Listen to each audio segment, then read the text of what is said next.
Please be advised that this story touches on issues relating to mental health and suicide, which some listeners may find upsetting.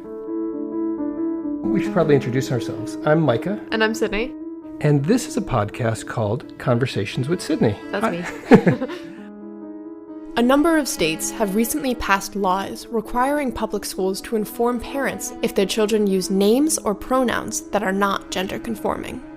So today, we are speaking with a young teacher who shares a very personal take on these issues. Recording in progress. So could you please tell us your name? You can call me Donna. And your pronouns? They, them. I honestly just use the word queer to identify myself.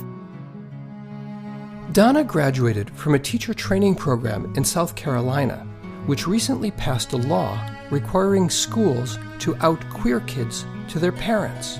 My senior year, I had to do a whole semester-long internship at local schools.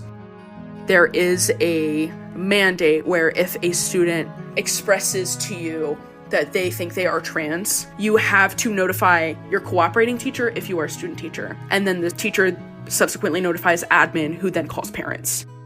Donna understands the trauma of being forcibly outed by their school because it happened to them.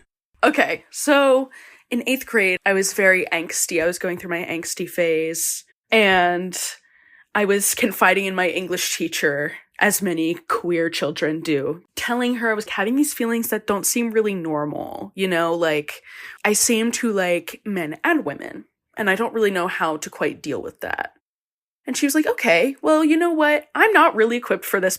So she referred me to the school counselor. The school counselor then called me into his office and proceeded to tell me that I had to come out to at least one of my parents. And I was literally crying, tears running down my face. He was like, rate on a scale of 1 to 10 how comfortable you are with coming out to your dad. And I was like, 0. No, full stop. He was like, okay, what about your mom? I was like, maybe a 4 or 5. He was like, okay, so what we're going to do is we're going to call your mom together, and you're going to tell her. So we try to call her, and of course she's at work, so it goes to voicemail. So he has me instead draft a letter, which I present to her when I get home. She was like, well, I don't quite support it, but I still love you. Can you tell us a little bit about your dad? He is very right-wing and has very openly expressed intense disdain for any queer people, gay relationships, gay anything. Were you worried that your dad would be violent or kick you out? Yeah. Dr. Laura Erickson-Schroth, the chief medical officer of the Jed Foundation, says that forcibly outing kids to their parents can be dangerous. You know, many families initially react poorly, and then they can become more open over time. But there are times when coming out to a parent can be potentially really dangerous, and when being outed by someone else can be devastating. You know, some parents react with physical discipline, others kick their children out so they have nowhere to live and no access, to food or clothing. How did this affect your mental health? Oh, I think it was insanely impactful. I began having panic attacks in school. I'd have to leave early in the day. It instilled it to me at a very young age, this sense of chronic trepidation, which is a really bad feeling to have in a house that's supposed to be your home. Donna grew increasingly anxious that this information would affect their relationship with their mom. I had already such a close relationship with her, so I was very, very scared of putting that into jeopardy and just not having that not be the same, which it wasn't for at least a few months. And then also anxiety over, okay, but who is she going to tell? My dad? What will he do? Being forcibly outed to their parents, Donna says, stripped away their sense of their own autonomy. That should really be left up to the student. Although they are a child, they still deserve autonomy over their decisions. And I feel like that was definitely taken away in that moment. That's a feeling that never really leaves you. no matter how long ago it was. Most people end up telling their families at some point.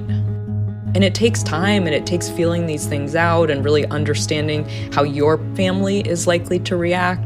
And doing things on an expedited timeline can really change the way that the family hears what's happening and understands what's happening. Young people really want to be part of their families, and they're just trying to figure out how to do that, and they need the time and space to figure it out. How important is family acceptance for suicide prevention? There is a lot of evidence that young people who have more parental support are less likely to attempt suicide. The latest data we have from the CDC's Youth Risk Behavior Survey, it's from 2023, and in that year, 41% of LGBTQ youth reported having seriously considered suicide. And that's compared to 13% of cisgender straight youth. Donna, did you have any sort of support? Honestly, my number one support system was the internet, which is really bad in hindsight, like an 8th grader in 2014 using the internet for emotional support, because I didn't know any openly queer people. If you could speak to your guidance counselor today, what would you say? I would just express anger, because I feel like that situation was violently mishandled. I feel like that created so many issues for me personally that I hope that no one ever has to go through something like that again, because you never know what's going on in a familial unit. That could genuinely be life-threatening for some students, you know, especially at that age. Moving away helped. Let's just put it that way. Definitely helped me be more comfortable with who I am, like feeling like I didn't have to hide it when I came home. Donna left home to study music education at a college in South Carolina, where they discovered a very different social reality. I was immediately surrounded by queer people. My first day, in marching band, that was my intro to college. And immediately there were a plethora of queer people. I found a lot of queer friends, some of whom I consider family. You have this idea growing up that, like, the South is just inherently racist and inherently heteronormative. But the reality is there's a lot of queer people that live here. Queer people are everywhere. While their college community was welcoming to their queer identity, Donna's experience as a student teacher in a local public school was definitely not. Unfortunately, one of my cooperating teachers was extremely homophobic. I'm talking dead-naming trans students in front of the entire class, talking about genitals openly and saying that whatever is in between your legs is what you are, and there's no denying that. Reprimanding students after him overhearing them use, like, they, them pronouns. He would say that he doesn't want any of that in his classroom. I had a student come up and ask me, oh, like, what are your pronouns? I told them. I was like, they, them. And they were like, oh, okay, great. That was the extent of the conversation. I was then pulled into a private room and was told that if I ever did that again, that I would receive disciplinary action. As someone who was queer in that environment, that was just completely unsafe, because this man is also in charge of my grade. He determines whether I pass or fail. So really, it wasn't about, like, me trying to be me anymore. It was about me trying to fly under the radar just so I could get a passing grade to leave. How did that affect how you interacted with the students? When you have to show up and you, like, can't be you, it's just, that's really mentally taxing. My mental health was abysmal. Like, I was not eating, I was not sleeping. It was terrifying. I was having heart palpitations, lightheadedness, sweating, shaking, like just nervousness, anxiety and panic attacks while I'm teaching. It was unfair to the students as well, because I was just so checked out. Did you ever feel suicidal during this period? Oh, absolutely. 100%, yeah. After I had graduated, I was admitted to a psych center.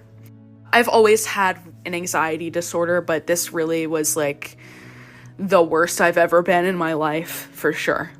And this experience taught me, like, I could never step foot in a classroom and do that again. After having been both a student and a teacher, do you have any advice for young people who are afraid to come out to their parents? I really don't have any advice because I don't feel like I've overcome the issue, to be honest with you. I feel like I still deal with it every day. It really just comes down to, like, are you willing to be yourself at the expense of other connections that you have with family? Which is crazy. You know, if they knew who you actually were, would they still love you?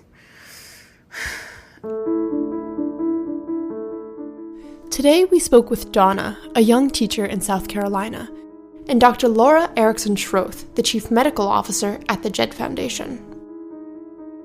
And this is Conversations with Sydney. Hello, that's me.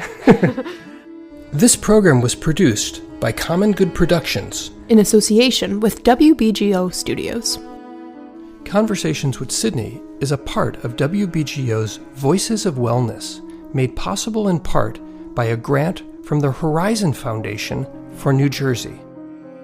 If you are having thoughts of suicide, please call or text the Suicide and Crisis Lifeline at 988.